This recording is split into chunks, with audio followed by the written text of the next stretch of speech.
네, 오늘은 옥중서신 12번째 시간입니다. 골로새서로는 두 번째 시간 2장을 함께 나눕니다. 지난주에 우리가 함께 살펴본 바처럼 골로새 교회는 바울이 개척한 교회가 아닙니다. 에바브라가 개척한 교회인데, 그런데 바울이 왜 옥중서신을 쓰면서 골로새서를 써야만 했는가? 그건 골로새 교회에 빌레몬이라는 분이 계셨기 때문입니다.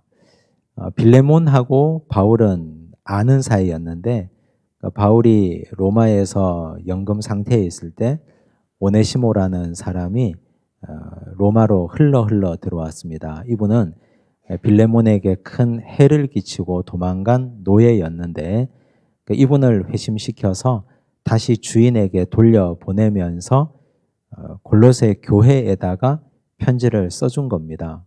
그리고 빌레몬에게도 편지를 써주고, 가는 길에 두기고와 오네시모가 에베소 교회에도 편지를 전해달라 부탁하면서 에베소서를 같이 써서 보낸 겁니다. 그래서 골로새서가 바울의 옥중서신에 함께 나와 있습니다. 지난 시간에 우리가 1장을 봤고, 오늘 2장 이야기는 이단에 대한 이야기입니다. 세상의 철학과 헛된 속임수. 이단이라고 해서 뭐 큰 이단을 얘기하는 건 아니고 보편적인 걸 말하는 겁니다. 그래서 오늘 이 2장의 핵심은 우리가 그 안에, 예수 그리스도 안에 거해야 될 이유가 이단 사상들이 워낙 많기 때문에 세상의 헛된 속임수가 우리를 속이고 힘들게 하고 자꾸 다른 데로 끌고 가기 때문에 그 안에 뿌리를 박고 굳게 행해야 된다. 그런 말씀을 전하고 있습니다. 하나하나 보겠습니다. 1절 보시면, 내가 너희와 라오디게아에 있는 자들과, 너희는 골로새 교회 성도들이겠죠? 라오디게아가 갑자기 나오는데 여러분 나중에 지도 한번 찾아보시면 골로새 교회와 라오디게아 교회가 굉장히 붙어 있습니다. 그래서 바울은 골로새 교회도 본인이 개척한 교회가 아니고 라오디게아 교회도 본인이 개척한 교회가 아닙니다. 두 교회가 그런 공통점이 있는데, 이들에게 무릇 내 육신의 얼굴을 보지 못한 자들을 위하여, 즉 본인이 개척하지 않은 교회, 그들을 위해서 얼마나 힘쓰는지를 너희가 알기를 원하노니. 바울은 자기가 개척하고 목회했던 교회뿐만 아니고 보편적 교회, 하나님의 교회를 위해서는 목숨을 걸고 그들을 위해서 섬기고 돌볼 각오가 되어 있었고 실제로 그렇게 했다는 얘기입니다. 그리고 사실 이 골로새에서는 지금 여기 너희와 라오디게아 사람들이라고 말한 걸로 봐서 골로새 교회 교인들과 라오디게아 교회 교인들이 함께 돌려봤던 회람서신이라고 보셔야 됩니다. 2절 보시면, 이는 그들로 마음의 위안을 받고 사랑 안에서 연합하여. 바울이 본인이 개척하지 않은 교회 성도들을 위해서 위로도 주고 연합도 주는데, 그보다 더 중요한 게 있습니다. 바울이 이 편지를 쓰는 목적입니다. 확실한 이해의 모든 풍성함과 하나님의 비밀인 그리스도를 깨닫게 하려 함이니. 이게 핵심입니다. 바울이 이 편지를 쓰는 이유, 바울이 자기가 개척한 교회든 개척하지 아니한 교회든 그가 사역하고 일하는 목적은 하나님의 비밀인 그리스도를 깨닫게 하기 위함이다. 이게 명확한 목적입니다. 사실 이게 바울의 목회 철학이잖아요. 그리스도를 깨닫게 하기 위함이다. 그건 보편교회의 가장 중요한 핵심입니다. 근데 여기서 우리가 중요하게 알아야 될 사실이 있습니다. 하나님의 비밀인 그리스도를 깨닫게 해주는 사람이 지금 바울이잖아요. 바울은 그런 의미에서 목회자요, 선생입니다. 근데 선생이 제대로 하나님의 비밀인 그리스도를 깨닫지 못하면, 그분이 누군지 제대로 모르면, 예수 그리스도가 누군지 제대로 알지 못하고 신앙 고백 위에 제대로 서 있지 않으면, 성경 선생이 가르친다고 하는 사람이 예수 그리스도를 경험적으로 만나지 못하고 인식하지 못하면, 그러면 그들이 인도하는 양떼들은 어떻게 됩니까? 제대로 모르는 선생이 가르치면 어떤 느낌입니까? 일단 어려워요. 잘 모르겠어요. 그리고 신뢰가 안 갑니다. 그래서 목회자든 교회 중직들이든 교회 학교 선생님이든 말씀을 들고 서는 모든 사람은 하나님의 비밀인 그리스도를 아는 사람이어야 됩니다. 지식으로도 알고 경험적으로도 알고. 그래야 가르칠 수 있습니다. 그냥 입으로만 가르치는 게 아니고 경험적으로 해야 그래야 가르칩니다. 안 그러면 혼란이 옵니다. 엉망진창이 됩니다. 다. 그 바울은 그런 부분에서 본인이 그리스도를 인격적으로 만났고 영접했기 때문에 자신의 목회 철학과 방향을 정확하게 여기서 말하고 있는 겁니다. 3절 그 안에는 즉 그리스도 안에는 지혜와 지식의 모든 보화가 감추어져 있느니라. 이 말씀 잘 아시는 말씀이죠. 지혜와 지식이라는 말을 제가 아래에다가 적어뒀습니다. 지식은 헬라어로 그노시스. 그노시스는 정보입니다. 정보. 지식은. 그 말 그대로 정보예요. 정보는 외우면 됩니다. 공부하면 됩니다. 학교에서 배우면 됩니다. 즉 예수 그리스도 안에는 지식도 있다는 말입니다. 즉 골로새 교회 성도들이나 라오디게아 교회 성도들이 그리스도를 모르잖아요. 그 지역 사람들이 예수님을 몰랐습니다. 그러면 예수님은 구약 때부터 예언된 메시아요. 이분은 어떤 분이시고 이 땅에 오셔서 어떤 일을 하셨다는 걸 지식적으로 바울이 계속 가르쳐 준 겁니다. 에바브라가 그걸 계속 가르쳐 줬고 성경 선생들은 그걸 계속 지식으로 먹이고 가르쳐 주고 돌봐주고 지식을 채워줘야 됩니다. 그런데 지혜가 나옵니다. 지혜가 뭡니까? 소피아라 그랬습니다. 소피아. 소피아는 지식을 삶에 적용할 수 있는 능력입니다. 자, 그러면 지식을 바탕으로 지혜가 생기는 거잖아요. 지식을 가지고 그 지식이 참인지 아닌지를 알려면 적용해 봐야 됩니다. 살아봐야 되는 겁니다. 성경에 다양한 얘기가 나오잖아요. 그러면 이 지식이 내가 아는 지식이 진짜인지 가짜인지를 알려면 그 말씀을 가지고 시험해 보는 겁니다. 살아보는 거예요. 먼저 그의 나라와 그의 의를 구하라. 그리하면 이 모든 것을 너희에게 더하시리라 했잖아요. 그러면 이 모든 것을 우리에게 더해 주시는지 더해 주지 않는지 알려면 그것만 성경 말씀만 계속 암송하면 뭐합니까? 먼저 그의 나라와 그의 의를 구해야죠. 그리고 그의 나라와 그의 의가 뭔지를 알아야죠. 그리고 그거 붙들고 살아서 삶에 적용해서 진짜구나. 그렇게 살았더니 이 모든 것을 우리에게 더해 주셨구나. 그게 고백되는 순간 지식이 지혜로 바뀌는 순간입니다. 그게 어디 안에 있다고요? 그리스도 안에. 어떻게 되어 있다고요? 드러나 있습니까? 감추어져 있다. 감추어져 있다는 말이 뭡니까, 그러면? 보물찾기, 찾아야 되잖아요. 술래잡기, 잡아야 되잖아요.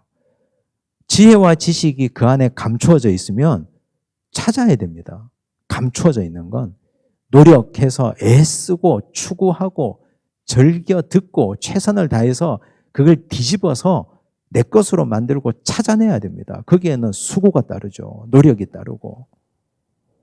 예수님께서도 말씀하셨습니다. 천국 비유에서 마태복음 13장 44절 말씀을 보시면 예수께서 이렇게 하셨습니다. 천국은 마치 밭에 감추인 보화와 같으니.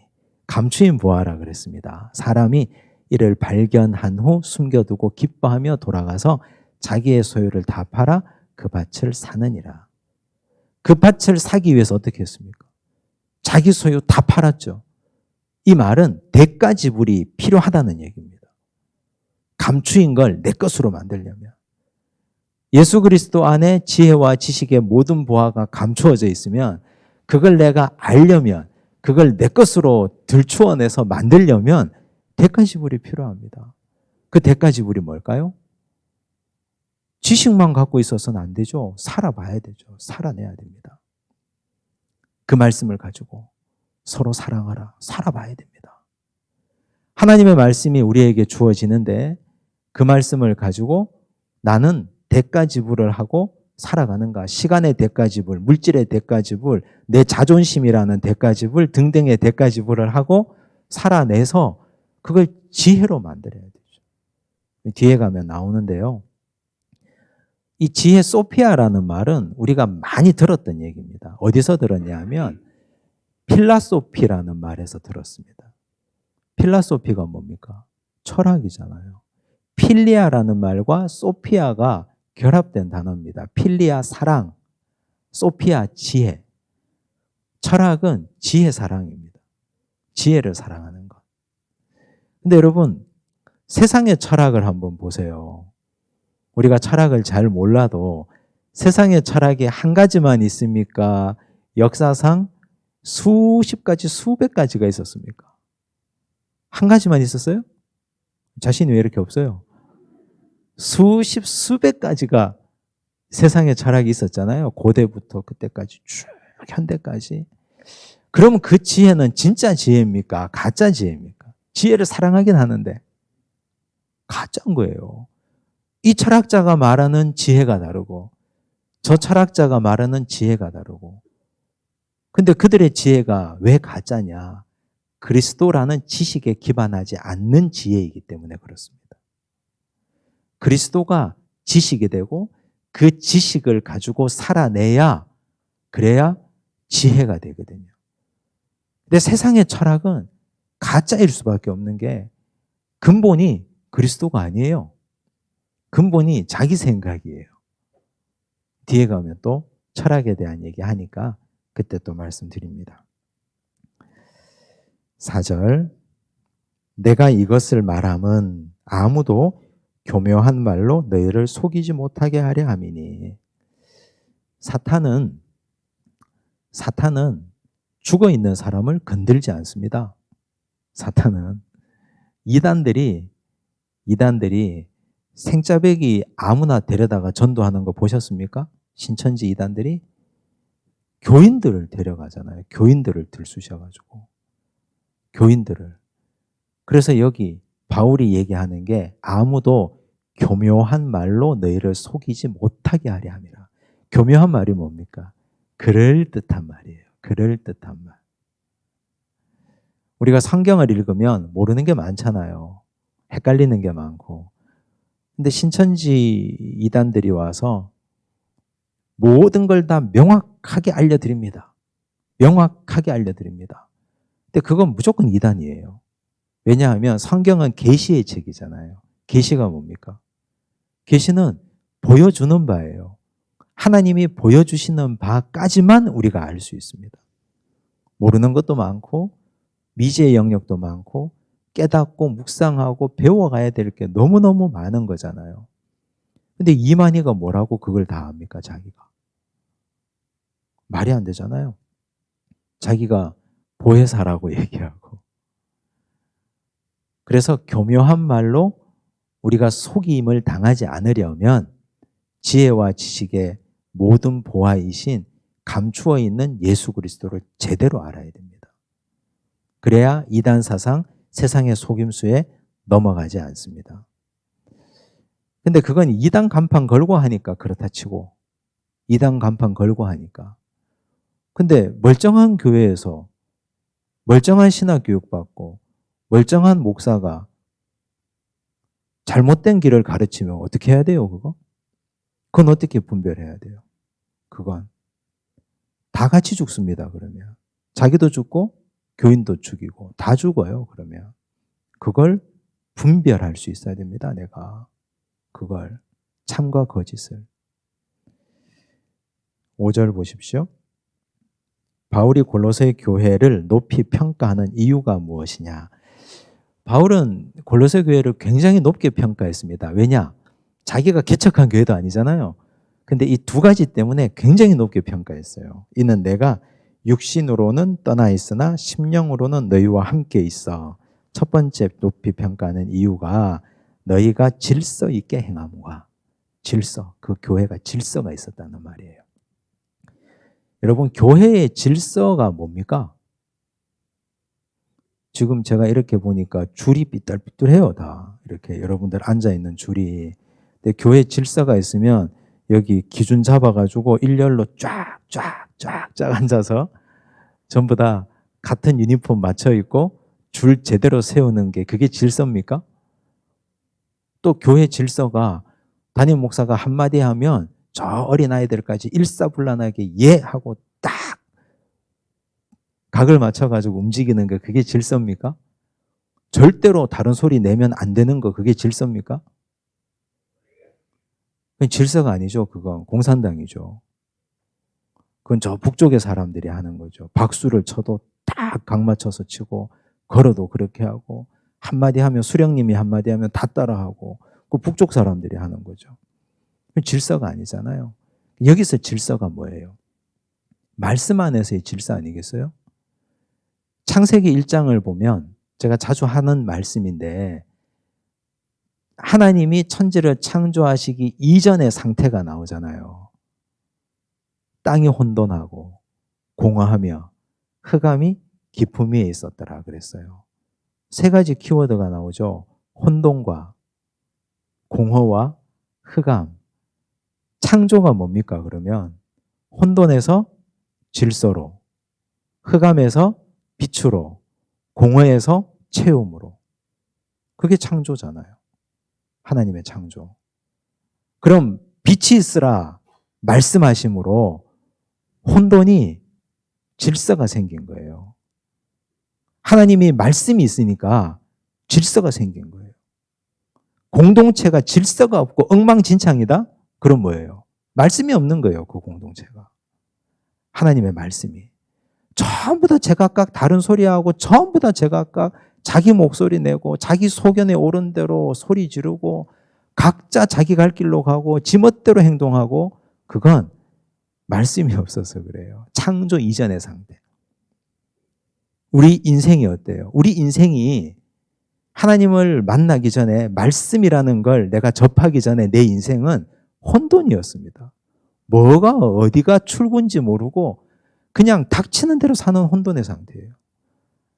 먹어도 채워도 돈을 벌어도 공허한 상태예요. 아무리 채워도, 개걸스럽게 먹어도, 돈을 아무리 벌어도 충만하지 못해요. 항상 어두워요. 고대광실 거대한 집에 살아도. 말씀이 임했죠? 주의 진리의 말씀이 임하면 질서가 딱 생기는 겁니다. 이 교회처럼, 이 골로새 교회처럼. 그래서 바울이 이 교회를 높게 평가합니다. 우리 가정이 혼돈이다. 말씀이 없는 겁니다. 아버지가 돈을 못 벌어서 아니에요. 아버지가 못 배워서 말의 권위가 없다? 천만의 말씀입니다. 아닙니다. 말씀이 없어서 그런 거예요. 말씀이 중심을 잡으면 질서가 생기고 체험이 생기고 빛이 생깁니다. 이 교회를 바울이 그래서 높게 평가하고 있습니다. 두 번째 이유는 그리스도를 믿는 너희 믿음이 굳건한 것을 기쁘게 봄이라. 믿음이 굳건하다 그랬어요. 믿음이 어디 위에서? 말씀 위에서. 말씀 위에서 있으니까. 이런 교회는 걱정할 이유가 없는 거예요. 이런 교회는 말씀 위에 굳게 서 있고 질서가 잡혀 있고. 자, 그래서 바울이 이제 또 주문합니다. 6절. 그러므로 너희가 그리스도 예수를 주로 받았으니 그 안에서 행하되. 주로 받았다는 말이 뭐예요? 받았다, 수용했다, 모셨다라는 뜻이거든요. 주가 뭡니까? 주가 주인이에요. 주인. 그리스도를 주인으로 모셨으니 그 안에서 행하되 그랬어요. 여러분, 내 주인이 누구인지 분명히 알면 그 주인이 시키는 대로 행해야 되잖아요. 그렇잖아요. 예를 들어 어느 큰 대갓집에 종이 있었는데 할아버지 주인이, 대장 주인이 돌아가셨어요. 그럼 그 집의 주인은 누가 됩니까? 장남이 되겠죠. 그 집의 장남이. 그 집의 장남이 종들을 다 불러 모아놓고 우리 아버지는 이렇게 집안을 운영하셨으나 나는 앞으로 이렇게 하련다. 주인이 바뀐 거 아니에요. 그렇잖아요. 그럼 어떻게 해야 돼요? 주인이 하시는 말씀대로 제대로 듣고 순종하고 따라야죠. 아니, 그 주인이 저 제 넘어 노는 판다고 그랬는데 이제 팔아치우고 저기는 너무 일하러 가기 힘들어서 저 옆 동네 누구에게 판다 그랬는데, 아니 이 종놈이, 머리 나쁜 종놈이 맨날 그 논에 가서 일하고 있으면 그 종놈을 주인이 어떻게 하겠어요? 팔아치워 버리지. 땅하고 같이. 뭐 한다고 그 종을 거기다가 두겠습니까? 주를 구주로 받았으면 주인이 바뀐 거예요. 우리가 세상 살다가 예수 그리스도를 구주로 받았으면 그 질서 안에서 행하는 겁니다. 그래서 그 안에서 행하되 그러시잖아요. 정말 내가 참된 크리스찬이고 그리스도의 제자냐? 그 안에서 행하는 거예요. 여기 행하다라는 말을 밑에 썼죠. 페리파테오. 함께 걷다라는 말입니다. 행하다. 혼자 걷게 내버려 두지 않습니다. 내가 예수 그리스도를 구주로 영접하고 받으면, 주로 모시면 우리 주님께서 성령님을 보내주십니다. 성령님을 선물로 주셔서 함께 걷게 하세요. 혼자서 내버려 두지 않으세요. 혼자 가다가 길 잃어버릴까 봐. 성령을 선물로 주셔서 함께 걸어가게 하십니다. 다윗의 시편 23편 4절을 보면 다윗이 얘기하잖아요. 내가 사망의 음침한 골짜기를 다닐지라도 해를 두려워하지 않을 것은 주의 지팡이와 막대기가 나를 안위하시나이다. 주의 지팡이와 막대기가 나를 때리시나이다가 아니에요. 안위한다는 말이 뭐예요? 히브리어 나함이라는 단어를 사용했는데, 나함이라는 말은 위로하다라는 뜻입니다. 위로하다. 주의 지팡이와 막대기가 나를 위로하신다 그랬어요. 왜 위로가 됩니까? 사망의 음침한 골짜기를 다니는데 혼자 있으면 위로되지 않아요. 근데 주께서 내 목자가 되셔서 사망의 음침한 골짜기까지 같이 내려오셔서 주의 지팡이와 막대기로 방향을 보여주시니까 그게 위로가 되는 거 아닙니까? 우리가 예수 그리스도를 구주로 영접하는 순간 성령께서 우리와 함께 하셔서 함께 걷는 겁니다. 고난의 길도, 어려운 길도, 행복한 길도 함께 걸어서 인도해 주세요. 혼자 가면 힘든데 함께 걸어가 주시니까 그게 얼마나 위로가 되고 힘이 되는지. 우리는 주인만 제대로 모시면 그 다음은 걱정할 일이 없습니다. 이렇게 말씀하셨으니까. 그래서 이제 어떻게 하라 그래요? 7절에 보니까 그 안에 뿌리를 박으며 세움을 받아 교훈을 받은 대로 믿음에 굳게 서서 감사함을 넘치게 하라 그랬어요. 뿌리를 박으며. 여러분 뿌리 박는 거 좋아하십니까? 뿌리 박으면 어떻게 돼요? 나무가 뿌리 한번 박으면 거기 살아야죠. 못 움직이잖아요. 뿌리 박으면. 그 사람들은 그게 겁나는 거예요. 그래서 뿌리 박기 싫어해요. 그런데 시편 1편을 보면 밑에 제가 적어뒀죠. 1편 3절을 보면 그는 시냇가에 심은 나무가 철을 따라 열매를 맺으며 그 잎사귀가 마르지 아니함 같으니 그가 하는 모든 일이 다 형통하리로다 그랬어요. 시편 1편의 주제가 뭡니까? 복 있는 사람. 복 있는 사람을 시편 기자는 나무라고 표현했는데 시냇가에 심은 나무, 다른 말로 말하면 시냇가에 뿌리 박은 나무. 뿌리를 박으면 움직일 수 없어요. 그런데 혜택도 있습니다. 혜택도 있어요. 예레미야 17장 7절과 8절을 보시면 이렇게 말씀하셨어요. 함께 읽어볼까요? 그러나 무릇 여호와를 의지하며 여호와를 의뢰하는 그 사람은 복을 받을 것이라. 그는 물가에 심어진 나무가 그 뿌리를 강변에 뻗치고 더위가 올지라도 두려워하지 아니하며 그 잎이 청청하며 가무는 해에도 걱정이 없고 결실이 그치지 아니함 같으리라. 이게 혜택이에요. 이게 혜택이에요. 여러분, 내가 조금 부자연스럽고 이 혜택을 받으시겠습니까? 열매, 가무는 해에도 마르지 않고 잎이 청청할 이 혜택을 받으시겠습니까? 근데 시편 1편에 보면 복 있는 사람이 나오고 악인이 나옵니다. 반대말로. 악인을 어떻게 표현했습니까? 바람에 나는 겨와 같다 그랬습니다. 근데 악인은, 우리가 아는 악인은 어떤 사람이에요? 칼을 들고 찌르고 돈 달라고 하고 남을 때리고 괴롭히고 이게 악인인데 하나님이 보실 때 악인은 뿌리가 없는 게 악인이에요. 바람에 나는 겨와 같은. 뿌리가 없어요. 그 안에 뿌리를 내리지 않아요. 그 안에. 예수 그리스도 안에 뿌리를 내리지 않고 그 안에서 행하지 않아요. 항상 한 발은 저기가 있어요. 항상 반은 저기가 있어요. 신앙생활 한다 하면서도 마음은 항상 콩밭에 가 있어요. 그게 악인이에요. 내가 예수 그리스도를 주로 모신다. 그 안에서 행하고 뿌리 박는 겁니다. 그냥. 그게 인생을 거는 겁니다. 예수 그리스도에게 나의 전 존재를 걸고 그 안에 뿌리를 박고 내가 여기 뿌리 박았으니 책임지십시오. 책임져야 될 거 아니에요. 하나님이. 뿌리 박았는데. 이제 어떡할 거예요, 이제. 근데 뿌리 박지 않으면 어떻게 돼요? 내가 내 인생 책임지는 겁니다. 내가 내 인생 책임지는 것이 얼마나 고단한 일인지 아세요? 어떻게 책임져요, 내가. 내 인생을. 내일 일도 모르는 내가 1분 뒤에 일어날 일을 아십니까, 우리가? 알 수가 없잖아요. 근데 우리가 어떻게 내 인생을 책임집니까? 근데 예수 그리스도 안에 뿌리를 박으면 그가 책임지시니까 걱정할 필요가 없는 거예요. 돈 걱정, 뭐 자식 걱정, 무슨 걱정할 이유가 없어요. 그래서 바울이 이 얘기를 계속 지속적으로 하고 있습니다. 그 성경의 정신이에요. 성경은 항상 흐름을 보셔야 되는데 신구약을 쭉 통틀어서 보셔도 사람을 나무라고 표현했거든요. 자꾸.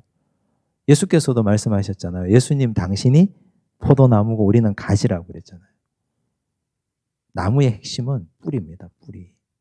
뿌리가 그리스도에게 내려가 있어야 됩니다. 자, 그 다음 페이지 넘기시면 바울이 이제 58쪽을 보시면 무엇을 주의하라고 가르칩니까? 그랬어요. 그 안에 뿌리를 받고 그 안에서 세움을 받고 그 안에서 행하라 그랬잖아요. 근데 그렇게 해야 될 이유를 8절에서 설명하는데요. 누가 철학과 헛된 속임수로 너희를 사로잡을까 주의하라. 뿌리가 거기 내려가 있지 않으면요. 반쯤 걸쳐져 있고 바람에 나는 겨와 같이 이렇게 돌아다니다 보면 어떤 철학이나 헛된 속임수로 우리를 미혹합니다. 거기에 걸려 넘어집니다. 철학. 제가 철학 이야기는 밤새도록 할 수 있는데 철학의 핵심이 뭐예요? 이 당시에 바울이 골로새서를 쓰는 이 당시의 철학의 핵심은 인본주의예요. 사람 중심. 인간 중심이에요. 그건 지금까지 마찬가지예요. 인간 중심. 소피스트나 소크라테스나 다 인간 중심이에요. 그 중에 유명한 명제가 있습니다. 프로타고라스라는 소피스트 철학자가 계셨는데 제가 금요 기도회 때도 이 말씀을 드렸어요. 그분이 남긴 유명한 말이 인간은 만물의 척도다 그랬습니다. 들어보셨죠? 기원전 5세기 사람이에요. 프로타고라스가. 그게 소피스트인데 그 이후에 소크라테스, 너 자신을 알라. 사람을 제대로 알라 그랬고 그리고 플라톤, 아리스토텔레스 그 이후에 이어지는 많은 철학자들은 거의 다 인간 중심이에요. 자기 중심. 인간이 만물의 척도라 그러니까. 여러분 그 말이 얼마나 멋있습니까? 사람이 만물의 척도라 하는데. 근데 이게 왜 기독교 신앙과 배치됩니까? 기독교 신앙의 척도는 뭡니까? 하나님의 말씀이에요. 그게 신본주의 아닙니까? 하나님의 말씀이 모든 게 척도가 되고 기준이 돼야 되잖아요. 하나님의 말씀이 기준이 되고 하나님의 말씀이 우리 인생의 X축과 Y축을 딱 구성해야 되는 거예요. 근데 인간이 어떻게 만물의 척도가 돼요? 인간이 만물의 척도가 되면 어떤 일이 벌어질까요? 사람마다 다 달라요. 사람마다. 사람이 표준화되어 있습니까? 제가 키가 정상이잖아요. 남들 보기에도. 근데 비정상적으로 저보다 좀 큰 사람들이 계시고 그래요. 근데 제가 만물의 척도라고 할 수 있습니까? 제가 척도가 될 수 없잖아요. 또 남들이 보기에는 저 병원 좀 가서 좀 얼굴에 손을 좀 보셔야 될 분들이 자기는 너무너무 예쁘고 멋있다 그래요. 자기 잘난 맛에 사시는데. 근데 그게 자기 얼굴이 만물의 척도가 될 수 없잖아요. 본인이 하는 모든 일이 기준이 될 수 없잖아요. 사람마다 기준이 다 달라요. 인간이 만물의 척도가 되면 그러면 혼란이 옵니다. 그게 뭐예요? 혼돈이에요. 창조 이전의 상태. 그래서 바울이 교회 안에 들어오는 철학을 조심하라. 교회 안에 들어오는 철학이 다 자기 중심이에요. 요즘 교회가 우리 성도들 한번 보세요. 무너지는 교회, 어려움을 겪는 교회 보세요. 전부 다 자기가 척도예요. 자기 기준. 자기 기준이 목소리 높이고 전부 자기 기준이에요. 하나님의 말씀이 표준이 되고 하나님의 말씀이 기준이 돼야 되는데 세상 철학이 인본주의가 들어오니까 자기 기준이에요. 전부 다. 그게 교회를 무너뜨리고. 근데요. 자기는 자기 기준을 막 목소리를 높입니다. 동성애와 다를 게 뭐 있습니까? 동성애자들. 그거 자기 기준 아니에요? 그렇게 자기 기준을 막 주장하고 외치면 동성애도 자기 기준이에요. 그거 옳다고 얘기하는 거예요. 근데 교회는 그건 안 된대요. 그건 안 된대요. 근데 자기 기준으로 목소리 높이는 사람은 또 그 기준을 다 또 받아들여서 교회가 엉망진창이 되는 거예요. 교회는 철저하게 하나님 말씀 기준이어야 됩니다. 그래서 이끌어가고 인도하는 사람들이 하나님 말씀을 바울처럼 제대로 알아야 돼요.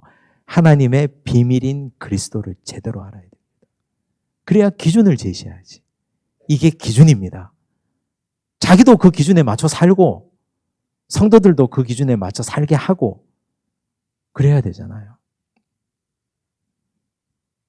헛된 속임수. 이 뒤에 또 나오는데요. 결론만 얘기하면 헛된 속임수는 금욕주의입니다. 여기서 바울이 말하는 헛된 속임수. 2장 말미에 나오는데 여러분 금욕주의가 굉장히 매력적이에요. 그게 무슨 말이냐? 왜냐하면 잘 들어보세요. 금욕주의는 공로주의와 똑같거든요. 왜 그런가? 금욕이 뭡니까? 안 하는 거 아니에요. 자기 몸을 막 괴롭게 하는 거 아니에요. 자기 몸을 괴롭게 하고 하고 싶은 거 못하고 안 하고 굶고 또 견디고 그래서 남들에게 옳게 보이고 좋게 보이고 공로를 쌓아서 구원에 이른다고 생각하는 거. 그게 헛된 속임수입니다. 그래가지고 구원 얻을 수 있습니까? 금욕해서 그 금욕이 공로가 되어서 구원 이룰 수 있습니까? 안 돼요. 근데 참 이게 딜레마이긴 한데 어릴 때 제가 교회 학교 다닐 때 우리도 다 해본 거예요. 여러분 성경학교 하면 큰 포도 종이 하나를 나눠줘요. 빈 종인데. 근데 옛날 성경학교는 3박 4일씩 했잖아요. 새벽 기도도 있고 낮 예배도 있고 저녁도 있고 다 있었잖아요. 올 때마다 스티커를 붙여줘요. 포도 종이에. 그거 다 채우면 공책 10권을 주시잖아요. 미친 듯이 가는 거죠. 거기에. 그냥 새벽에 엄마가 안 깨우면 난리 나는 거죠. 이제 그 집에. 근데 이건 지금도 유효해요. 제가 우리 교회에서 우리 교회 와서 제가 2017년도인가 18년도에 성경 암송 구절 60구절을 나눠드리고 새벽마다 매일 한 장씩 드렸잖아요. 새벽마다. 그게 뭐라고 새벽에 꽉 차시더라고요. 여기가. 그거 뭐라고? 그거 받는다고? 그게 뭐라고? 그거 하루 빠져가지고 막 나중에 그거 5,000원 받고 팔았는데 돈 5,000원 내고 사면 되지. 그거 5,000원 내고 사는 것보다 제가 새벽기도 한 번도 안 빠지고 이거 받는 게 하나님 더 기뻐하세요. 아, 피곤하면 자야지 뭐 새벽에 뭘 그걸. 그게 우리 안에 금욕주의가 있고 공로사상이 있는 거거든요. 이단들이 이걸 얼마나 잘 이용하는지 모릅니다. 이단들이.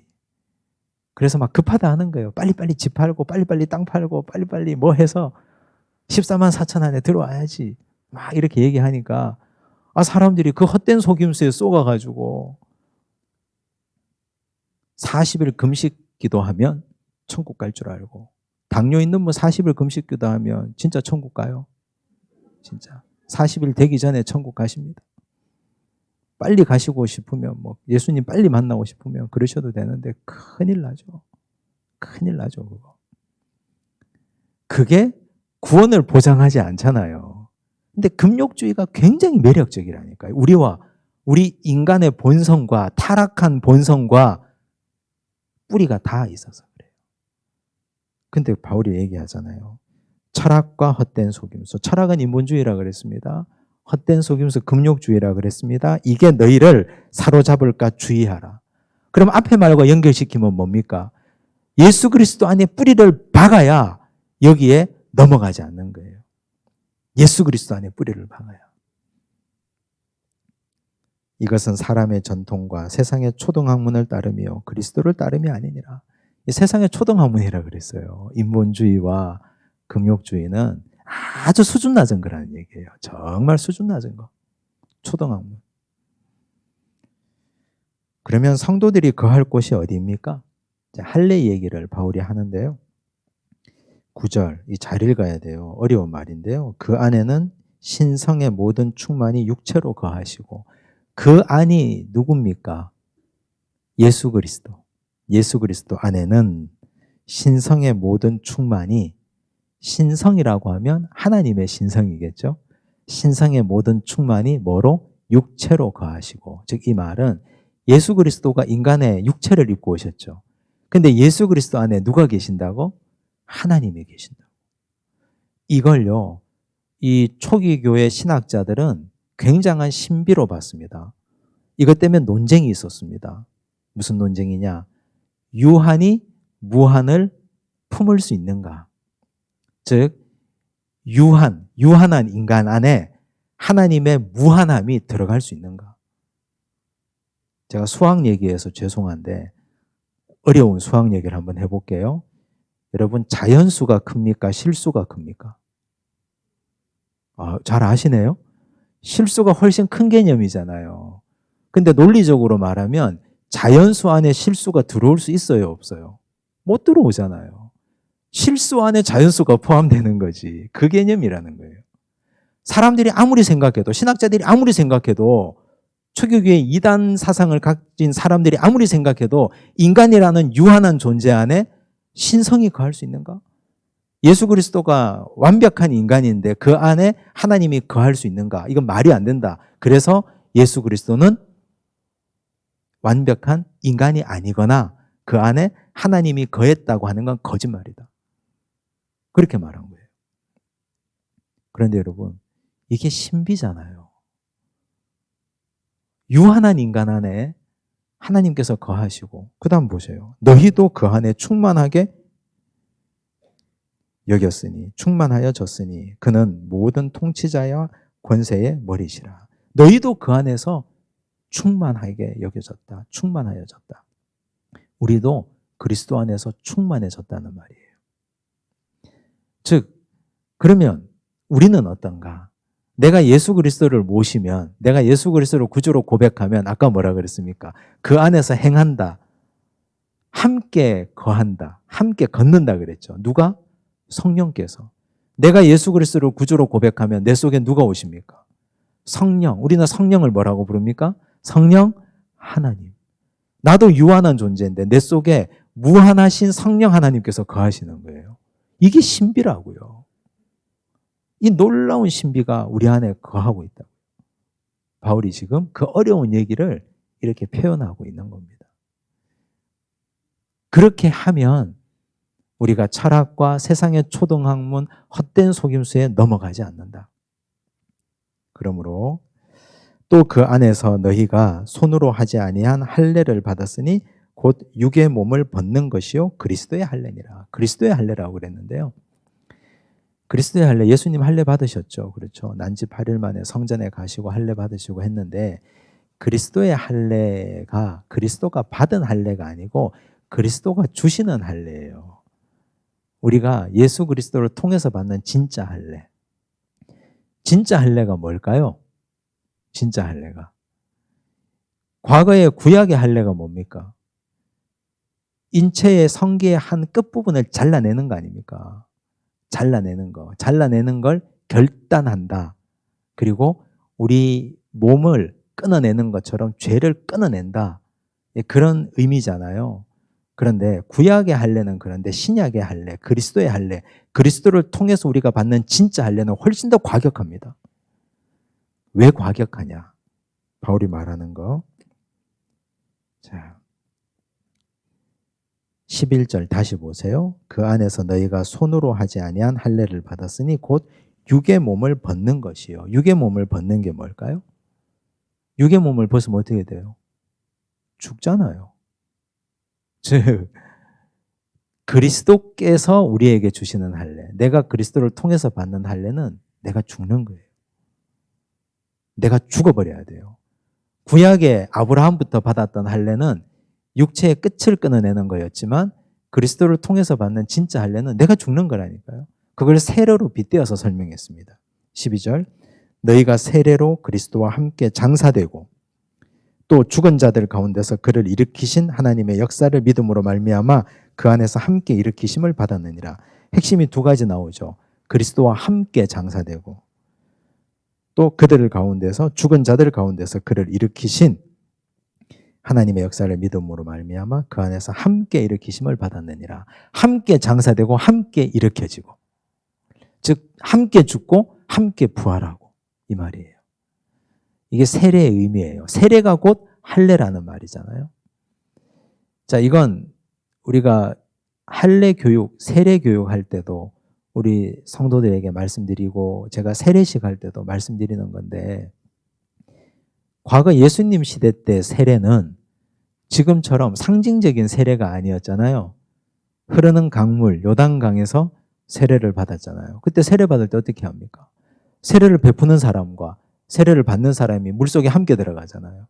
세례를 받는 사람은 세례 베푸는 사람이 머리에 손을 얹고 물속에 집어넣잖아요. 집어넣어서 꾹 눌러서 가만히 두면 어떻게 돼요? 죽죠. 그게 죽음이에요. 근데 죽기 전에 끄집어 올리죠. 그게 뭐예요? 부활. 그러면 물속에 나의 옛 자아는, 육체는 죽고 다시 물 위로 올라올 때 그리스도와 함께 부활의 영으로 다시 사는 거예요. 흐르는 강물은 두 번 다시 돌아오지 않으니까 과거의 나를 흘려보내고 이제 나는 새로운 사람으로 살겠다는 결단. 그게 그리스도의 할례요. 그게 세례잖아요. 그렇게 하라는 얘기입니다. 그렇게 해야 그게 바른 믿음을 가진 사람이다. 근데 예수 믿는다고 하면서 내가 하나님의 종이요, 예수 그리스도의 제자라고 하면서도 내 옛 자아가 안 죽어요. 죽일 생각이 없어 아예. 그 안에 뿌리를 박지도 않아요.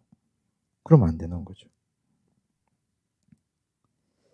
13절 또 범죄와 육체의 무할례로 죽었던 너희를 하나님이 그와 함께 살리시고 우리의 모든 죄를 사하시고 우리를 거스르고 불리하게 하는 법조문으로 쓴 증서를 지우시고 폐하여 버리사 제하여 버리사 십자가에 못 박으시고 통치자들과 권세들을 무력화하여 드러내어 구경거리로 삼으시고 십자가로 그들을 이기셨느니라.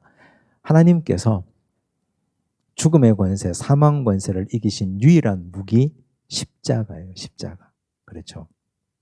왜 십자가가 유일한 승리의 무기가 됩니까?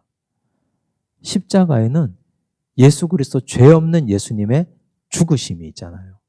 사실 거기는 내가 죽어야 되는데 예수 그리스도가 거기에서 죽으셨잖아요. 대신 죽으신 겁니다.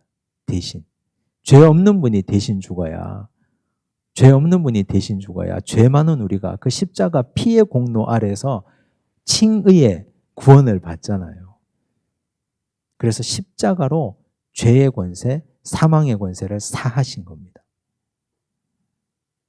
십자가에는 두 가지가 나타난다 그랬죠. 하나님의 공의와 하나님의 사랑이 나타나죠. 공의는 죄를 용서할 수 없는 하나님의 정의. 그런데 인간을 지극히 사랑하시는 하나님의 사랑. 사실 인간을 십자가에 못 박아 죽여야 되는데 대신 예수 그리스도를 못 박아 죽이고 인간을 용서하신 것 아닙니까? 그 대신에 그걸 믿는 자마다. 로마서 6장 말씀도 마찬가지예요. 다 그런 얘기인데 3절 보면 무릇 그리스도 예수와 합하여 세례를 받은 우리는 그의 죽으심과 합하여 세례를 받은 줄을 알지 못하느냐. 진짜 세례받고 진짜 할례 받은 자는 죽어야 되는 거죠. 자, 10절 보니까 로마서 6장 10절 보면 그가 죽으심은 죄에 대하여 단번에 죽으시며 그가 살아계심은 하나님께 대하여 살아계신 자다. 그래서 11절 이와 같이 너희도 너희 자신을 죄에 대하여는 죽은 자요 그리스도 예수 안에서 하나님께 대하여는 살아있는 자로 여길지어다. 이거 중요하죠. 죄에 대해서는 우리가 세례받으면서 구원받으면서 이미 죽은 자예요. 우리는. 하나님께 대하여는 살아있는 자잖아요. 죄에 대하여 죽었다는 의미가 무엇입니까? 죄에 대해서 반응하지 말라는 뜻입니다. 죽은 자는 반응을 하지 않아요. 욕을 해도 불러도 엉덩이를 걷어차도 반응하지 않습니다. 그런데 죄가 우리를 충동질하고 죄가 우리 마음을 계속해서 펌프질할 때 그때 나도 따라서 가슴이 막 뛰고 죄 짓고 싶고 죄 짓는 곳으로 발걸음이 가고 마음이 가고 눈동자가 가고 그러면 죄에 대해서 아직 안 죽은 거잖아요. 죄에 대해서 죽어야 되는데 반응이 없어야 되는데 진짜 예수 그리스도와 함께 할례 받고 죽은 자는 죄에 대해서 반응하면 안 되는 거예요. 그럼 하나님에 대해서 살아있는 자가 뭡니까? 하나님의 말씀에 대해서 반응해야 되죠. 하나님의 말씀이 부르시면 거기에 적극적으로 반응해야 됩니다. 거기에 적극적으로 응답하고 반응하고 힘쓰고 나타나고 근데 하나님의 말씀이 들려도 못 들은 척해요. 죽은 척해요. 하나님의 말씀이 우리에게 막 외치고 해도 그건 못 들은 척하고 잠자고 있고 죽은 척하고 양심의 가책이 있어도 나 아니면 어떤 놈이 하겠지 뭐 이런 생각하고 안 해요? 그게 진짜 크리스찬입니까? 나중에 천국에서 눈 뜰 수 있다고 확신하세요? 교회 안에 있는 불신자들이에요.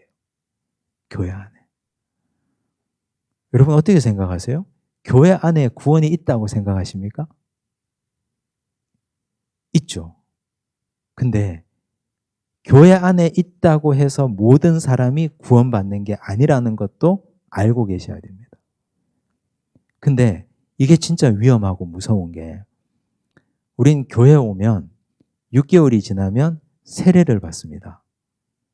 세례 받고 그 교회가 정한 시간이 지나면 서리 집사가 됩니다. 서리 집사가 되고 조금 성실하게 신앙생활 잘하면 중직이 됩니다. 중직이 되고 조금 더 지나면 존경받는 원로가 됩니다. 근데 나는 죄에 대하여 여전히 살아 꿈틀거리고 있어요. 하나님에 대해서는 아직까지 죽은 자예요. 그러면 내 인생의 마지막 날이 왔을 때 그때 두렵지 않으실까요? 두려운 거죠. 그게 두려운 거예요. 자신을 정직하게 반추해보고 정직하게 하나님 말씀의 거울에 비춰보셔야 됩니다. 자신을. 구원의 문제는 진실로 나와 하나님과의 관계이기 때문에 누가 말할 수 없는 거거든요. 구원의 문제만큼은. 정직하게 죄에 대하여는 죽은 자냐 내가. 그래서 바울이 그랬잖아요. 나는 날마다 죽노라. 그게 뭐예요? 매일같이 죄성이 올라오니까 그걸 죽이는 거예요. 매일같이. 말씀으로. 죄에 대하여 계속 자신을 죽이고 또 죽이고 그래서 매일 말씀 봐야 되죠. 말씀 읽고 묵상하고 하나님에 대하여는 반응하고 잘 안 돼도 반응하고 하려고 노력하고 애쓰고 그래야 되죠. 16절 할례 받은 성도들 즉 구원받은 성도들이 주의해야 할 것이 뭐냐? 먹고 마시는 것과 절기나 초하루나 안식일을 이유로 누구든지 너희를 비판하지 못하게 하라. 이제 여기서부터는요 금욕주의자들을 위한 경계입니다. 즉 우리가 금욕주의에 물들어 있으면요, 먹고 마시는 것, 절기, 초하루, 여기 나오는 것, 안식일, 이런 것들을 잘 지킴으로써 내가 구원받을 수 있다고 생각하거든요. 그걸 통해서 내가 하나님 나라에 갈 수 있다고 생각합니다. 그런데 진짜 우리가 그리스도와 함께 죽고 그리스도와 함께 부활했으면 이런 것들에게 매이지 않는다는 뜻이에요. 이건 기본으로 깔고 간다는 말입니다. 내가 진실로 구원받은 자, 바울이 그랬잖아요. 나는 성도들을 실족시키게 할 거라면 영원히 고기를 먹지 않겠다. 먹어도 되고 안 먹어도 상관없는데 성도들을 실족시키는 거라면 영원히 고기를 먹지 않겠다 그랬잖아요. 그래서 이런 것들 따위에 매이지 않는 거예요. 자유하는 거예요. 거기에. 그런데 기본적으로 정말 구원받은 백성들은 이런 기본적인 건 다 지키잖아요. 또 18절 보세요. 아무도 꾸며낸 겸손과 천사 숭배를 이유로 너희를 정죄하지 못하게 하라. 천사 숭배 사상이 초대교회에 있었거든요. 천사 숭배. 이게 뭐냐면 사람들마다 수호신이 있다고 믿었어요. 사도행전에 보면 베드로가 감옥에 갇혔다가 성령께서 천사가 그를 이끌어서 그를 건져내는 장면이 나오죠. 그래서 베드로가 성도들이 모여서 기도하는 집에 가서 문을 막 두드리는데 그 문을 지키던 게시바의 로데가 베드로가 살아왔습니다 하니까 사람들이 아니라 진짜 베드로가 왔습니다 하니까 그러면 그의 천사라 그랬어요. 사람들이. 초대교회 성도들 사이에는 사람마다 그를 수호하는 수호신이 있다고 생각하는 경향들이 있었습니다. 그래서 천사를 아주 가까운 존재로 여기는 이단 사상이 있었다고요. 그게 알게 모르게 초대교회 성도들 사이에 암암리에 들어와 있는 잘못된 사상들, 천사 숭배 사상들이죠. 그것들을 이유로 너희를 정죄하지 못하게 하라. 그 당시 이단들, 이런 사람들이 천사 숭배 이단들도 있었다는 말이에요. 그들은 어떤 자들입니까? 19절 보니까 머리를 붙들지 아니하는 자라. 머리를 붙들지 아니하는지라. 온몸이 머리로 말미암아 그랬죠. 머리가 누구예요? 예수 그리스도죠. 예수 그리스도를 붙들지 않으니까 이런 이단 사상에 빠지는 거죠.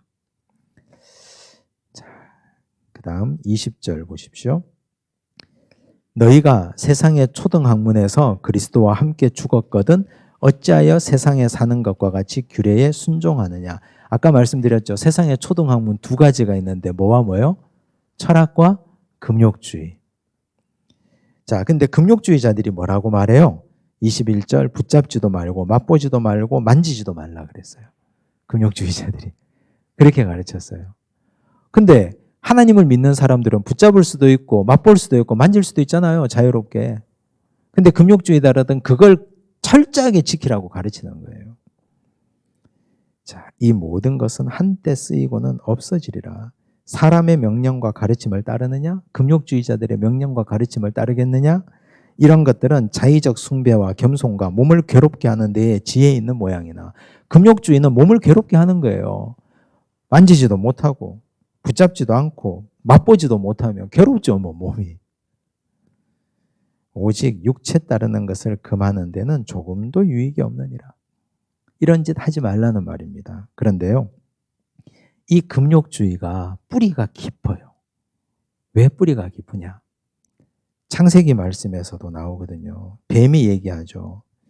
뱀이 이렇게 말했어요. 1절에 하나님이 참으로 너희에게 동산 모든 나무의 열매를 먹지 말라 하시더냐. 뱀이 이렇게 말을 비꼬아서 틀어서 얘기했어요. 그러니까 여자가 말하죠. 3절 하나님의 말씀에 너희는 먹지도 말고 만지지도 말라 너희가 죽을까 하노라 하셨느니라. 근데 하나님이 금지 명령을 먼저 내리셨습니까? 허락 명령을 먼저 하셨습니까? 다 하라 그랬잖아요.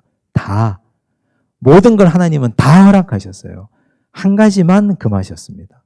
동산 중앙에 있는 나무의 실과. 근데 사탄은 금욕주의로 접근했습니다. 하나님이 참으로 너희들어 동산 모든 나무의 실과를 먹지 말라 하시더냐. 그게 매력이 있다는 말이에요. 그걸 안 해야 내가 구원받을 수 있다고. 내 몸을 괴롭게 해야 구원받을 수 있다고. 그런데 하나님은 다 허락하셨어요. 전부 다. 한 가지만 딱 금하신 거예요. 근데 우리는 그 한 가지 금한 걸 전부로 오해하고 착각하는 경향이 있거든요. 근데 기억하셔야 됩니다. 하나님은 모든 걸 다 허락하신 분이라는 사실을. 한 가지 금하셨다는 사실을. 그래서 오늘 골로새서 2장은 철학과 초등학문, 또 철학과 금욕주의, 이걸 초등학문이라고 가르쳤습니다. 이걸 하지 말라고, 여기에 매여 있지 말라고, 그리스도 안에서, 주 안에서 행하라 그랬습니다. 그와 함께 걸어가라 그랬습니다. 그래서 우리가 그와 함께 뿌리를 받고 걸어가는 것이 무엇인지를 충분히 알았고 이해했습니다. 그래야 이단 사상에 휘둘리지 않습니다. 기도하겠습니다. 하나님 아버지 감사합니다. 오늘 우리에게 주신 말씀을 기억합니다. 주께서 우리에게 주신 말씀, 예수 그리스도 안에는 지혜와 지식의 모든 보화가 감추어져 있다 했습니다. 우리가 감추어진 지혜와 지식의 모든 보화를 꺼내어보는 지혜가 있게 하시고 대가를 지불하고서라도 예수 그리스도를 영접하고 깨닫고 만나게 하여 주옵소서. 말씀 안에 있는 것이 진 지혜라고 하셨고 말씀 안에서 질서 있게 행하라고 말씀하셨는데 주여 우리의 무질서와 혼돈은 말씀이 떠난 것에서 비롯된 것임을 깨닫습니다. 주여 우리에게 말씀을 다시 허락하시고 그 말씀을 붙들고 지키는 능력과 지혜도 허락하여 주시옵소서.